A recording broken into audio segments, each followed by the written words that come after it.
Hi friends, இன்றைக்கி மணத்தக்காளி கீரையிலேருந்து காய் பறித்து வச்சுருந்தேன். அதை வச்சு ஒரு மணத்தக்காளி வத்தல் குழம்பு வைக்கலாம். இது காஞ்ச வத்தலாக கடையில் கிடைக்கும், மணத்தக்காளி வத்தல்னு சொல்லிட்டு. அப்படியும் செய்யலாம். இன்றைக்கி காயாகவே இருந்தது, கீரையிலேருந்து எடுத்து வச்சேன், அதிலே செஞ்சிடலாம். ஒரு 10 சின்ன வெங்காயம் வதக்கிறதுக்கு, ஒரு 10 சின்ன வெங்காயம் கட் பண்ண, ஒரு 10 பல் பூண்டு எடுத்து உரித்து வச்சுருக்கேன். ஒரு வாணலியில் ஒரு ஸ்பூன் அளவுக்கு எண்ணெய் ஊற்றிக்கலாம். ஒரு கைப்பிடி அளவுக்கு இந்த மணத்தக்காளி காயை போட்டு நல்லா வதக்கலாம். சிம்மில் வச்சு நல்லா முக்கால் பதத்துக்கு இதிலே வதங்கிடும், வெந்துடும். நல்லா லைட்டாக ரெட்டிஷாக வர அளவுக்கு நல்லா வதக்கிடலாம். இந்த மாதிரி வதங்கியிருக்கணும். எடுத்து ஒரு தட்டில் எடுத்து வச்சிடலாம். அதே வாணலியில் ஒரு 10 சின்ன வெங்காயத்தை வதக்கிக்கலாம். 1 ஸ்பூன் மிளகு, 1 ஸ்பூன் கொத்தமல்லி, அரை ஸ்பூன் உளுந்து, அரை ஸ்பூன் கடலைப்பருப்பு, ஒரு 1/4 ஸ்பூனுக்கு சீரகம், கொஞ்சமாக வெந்தயமும் இதிலே போட்டுக்கலாம். எல்லாத்தையும் போட்டு வதக்கி சிம்மிலே வதக்கணும், இல்லை கருகிட்டால் கசப்படிக்கும்.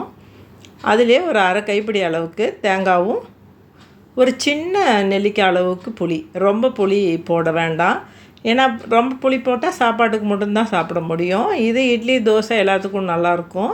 சின்ன புளியாக போட்டு அதிலே மஞ்சத்தூள், ஒரு 2 ஸ்பூன் அளவுக்கு சாம்பார் தூள் போட்டுடலாம். போட்டு நல்லா வதக்கிடலாம். கொஞ்சம் பெருங்காயத்தூளும் போட்டிருக்கேன்.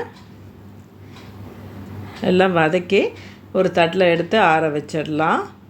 ஒரு 2 தக்காளி அதை கட் பண்ணி அதே வாணலியில் போட்டு நல்லா சிம்மில் வச்சு வதங்கட்டும்.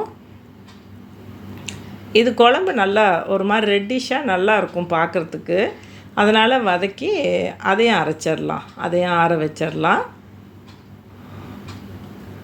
ஒரு பாத்திரம் வச்சு, நான் குக்கரே தான் எல்லாத்துக்கும் ஓரளவுக்கு யூஸ் பண்ணிக்குவேன். எனக்கு எல்லாத்துக்கும் யூஸாக இருக்குது. சின்ன குக்கரில் கொஞ்சம் எண்ணெய் ஊற்றி கடுகு, கடலைப்பருப்பு, உளுத்தம்பருப்பு, ஒரு 1/4 ஸ்பூன் வெந்தயம், அப்புறம் ஒரு 10 சின்ன வெங்காயம், 10 பல் பூண்டை கட் பண்ணி போட்டிருக்கேன். கருவேப்பிலை தலையும் போட்டுக்கலாம். நல்லா வதக்கி விடலாம். அதுக்குள்ளே இந்த வதக்கி வச்சதெல்லாம் ஆறி இருக்கும். அதை மிக்ஸி ஜாரில் போட்டு அரைச்சி எடுத்துகிட்டு வந்துடலாம்.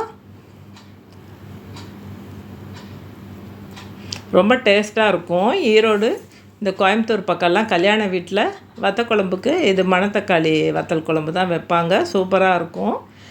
நல்லா நைஸாக அரைச்சிட்டு வந்து அந்த வெங்காயம் வதக்கணும் இல்லையா, அதிலே ஊற்றிடலாம்.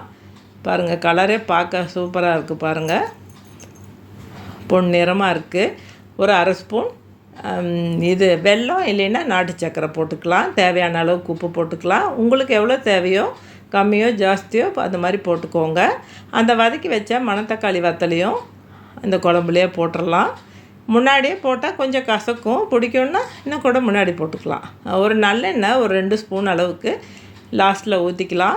எல்லா புளிக்குழம்புக்குமே இந்த வத்தக்குழம்பு, புளிக்குழம்புன்னு சொல்லலாம், வத்தக்குழம்புன்னு சொல்லலாம், ஒரு 2 ஸ்பூன் லாஸ்ட்டாக நல்லெண்ணெய் ஊற்றும்போது அந்த டேஸ்ட் ரொம்பவே நல்லாயிருக்கும். நல்லா கொதிச்சிடுச்சு. அவ்வளோதான். கொத்தமல்லி தழை கட் பண்ணி கொஞ்சம் தூவி விட்டுறலாம். அது டேஸ்ட்டு தனி, போட்டோம்னா நல்லாயிருக்கும்.